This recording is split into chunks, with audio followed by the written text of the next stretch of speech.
உழவர் அலுவலர் தொடர்பு திட்டம் ரத்து செய்ய கோரி தருமபுரி தோட்டக்கலை அலுவலர்கள் கவன ஈர்ப்பு ஆர்ப்பாட்டம். தருமபுரி மாவட்ட ஆட்சியர் அலுவலகம் முன்பு உழவர் அலுவலர் தொடர்பு திட்டம் தொடர்பான அரசு ஆணைகளை ரத்து செய்ய வலியுறுத்தி தமிழ்நாடு தோட்டக்கலைத்துறை சங்கங்களின் கூட்டமைப்பு சார்பில் கவன ஈர்ப்பு ஆர்ப்பாட்டம் நடைபெற்றது. தமிழ்நாடு தோட்டக்கலை அலுவலர்கள் சங்கம் சார்பில் நடைபெற்ற இந்த ஆர்ப்பாட்டத்தில் தோட்டக்கலை உதவி இயக்குநர் ராஜேஷ் கண்ணன் தலைமை தாங்கினார். இதில் மாவட்டத்தின் பல்வேறு பகுதிகளில் பணியாற்றும் தோட்டக்கலை அலுவலர்கள் மற்றும் களப்பணியாளர்கள் திரளாக கலந்து கொண்டு திட்டத்தை முழுமையாக ரத்து செய்ய வேண்டும் என வலியுறுத்தி கோஷங்களை எழுப்பினர். ஆர்ப்பாட்டத்தில் பேசிய நிர்வாகிகள், வேளாண் துறையால் கடந்த 2025ஆம் ஆண்டு இறுதியில் அவசரமாக அறிமுகப்படுத்தப்பட்ட உழவர் அலுவலர் தொடர்பு திட்டம் வெவ்வேறு கல்வி தகுதி மற்றும் தொழில்நுட்ப பின்னணி கொண்ட அலுவலர்கள் ஒருங்கிணைக்கும் வகையில் வடிவமைக்கப்பட்டிருப்பதால் விவசாயிகளுக்கு தரமான தொழில்நுட்ப ஆலோசனை வழங்குவதில் பாதிப்பு ஏற்படும் என்று குற்றம் சாட்டினர். மேலும் அரசு ஆணை எண் 252 ஒரு கிராமத்திற்கு ஒரு களப்பணியாளர் நியமிக்கப்பட வேண்டும் என குறிப்பிடப்பட்டிருந்தாலும் அரசு ஆணை எண் 252 ஒரு கிராமத்திற்கு ஒரு களப்பணியாளர்கள் நியமிக்கப்பட வேண்டும் என குறிப்பிட்டிருந்தாலும் நடைமுறையில் சுமார் 20% களப்பணியாளர்களுக்கு மட்டுமே 8 முதல் 22 கிராமங்கள் வரை பொறுப்பு வழங்கப்பட்டுள்ளதாக தெரிவித்துள்ளனர்.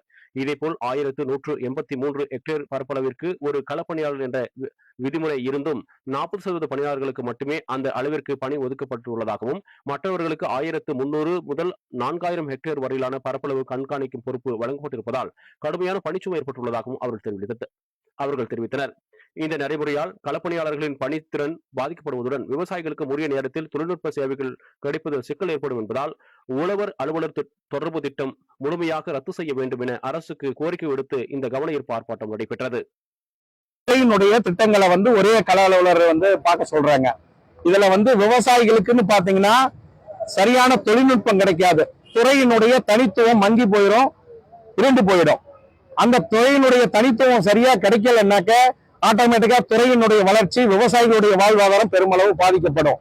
இப்ப அதே மாதிரி இந்த உழவர் அலுவலர் தொடர்பு திட்டத்துல 4 துறையினுடைய அலுவலர்கள் பார்க்கும்போது இப்ப உதாரணமா பாத்தீங்கன்னா ஒரு டிராபிக் போலீஸ் இருக்கிறார். ஒரு வரையறுக்கப்பட்ட பகுதிக்கு அவரு அந்த டிராபிக் மட்டும் இது பண்ணுவாங்க.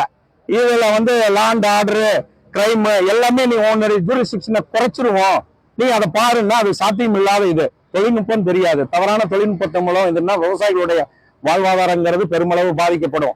அதனால நாங்க வச்சிருக்கிறதெல்லாம் இப்ப இந்த அரசு அமைஞ்ச உடனே இதை பல்வேறு கட்டம் 2 கட்டமா 2 நாள் கருப்பு பேட்ச் அணிஞ்சு எங்களுடைய கோரிக்கைகளை வெளிப்படுத்தணும். இந்த அரசாணைகள் அனைத்தும் முற்றிலுமா ரத்து செஞ்சு எங்களுக்கு பழைய நிலைமையில உழவர் அலுவலர் தொடர்பு அந்தந்த துறை தனித்துவத்தோட செயல்படணும் அப்படிங்கறத முதன்மையான இது கோரிக்கையா வச்சிருக்கிறோம். ஒற்றை கோரிக்கையா வச்சிருக்கிறோம். அதை நோக்கி இன்று தமிழக அரசு மாண்புமிகு முதல்வர் அவர்களினுடைய கவனத்தை ஈர்க்கும் பொருட்டு இன்று தமிழகம் முழுவதும் அனைத்து மாவட்ட தலைநகரங்களிலும் மாவட்ட ஆட்சியர் அலுவலகத்தில் அருகில இன்னைக்கு அரசினுடைய கவனத்தை ஈர்க்கும் பொருட்டு கவன ஈர்ப்பு ஆர்ப்பாட்டம் வச்சிருக்கிறோம். அதனால தயவு கூர்ந்து மாண்புமிகு தமிழக முதல்வர் அவர்களும், அதே மாதிரி மாண்புமிகு வேளாண் மற்றும் உழவர் நலத்துறை அமைச்சர் அவர்களும், அதே போல மதிப்புமிகு வேளாண் உற்பத்தி ஆணையர் மற்றும் அரசு செயலர் அவர்களும், அதே போன்று மதிப்புமிகு தோட்டக்கலை இயக்குனர் அவர்களும் எங்களுடைய கோரிக்கையை கனிவுடன் பரிசீலித்து விவசாயத்தை, குறிப்பாக தோட்டக்கலை பயிர் செய்கின்ற விவசாயிகளுடைய வாழ்வாதாரத்தை உயர்த்த நிச்சயமாக இந்த அரசாணை ரத்து செய்து இந்த விவசாயிகளுடைய வாழ்வாதாரத்தையும் எங்க அலுவலர்களுடைய கோரிக்கையை ஏற்று பாதுகாக்க செய்ய வேண்டும் என்று இந்த நேரத்தில் அன்போடு தெரிவித்துக் கொள்கிறேன். அரசு இந்த கோரிக்கையை நிறைவேற்றாவிட்டால் 21ஆம் தேதி செவ்வாய்க்கிழமையிலிருந்து சென்னையில மாநிலம் தழுவிய முழுமையாக சென்னையில அனைத்து மாவட்டத்தில் உள்ள எங்களுடைய அலுவலர்கள் முழுமையா தொடர் போராட்டத்தில் ஈடுபடுறதா முடிவு செஞ்சிருக்கிறோங்க ஐயா.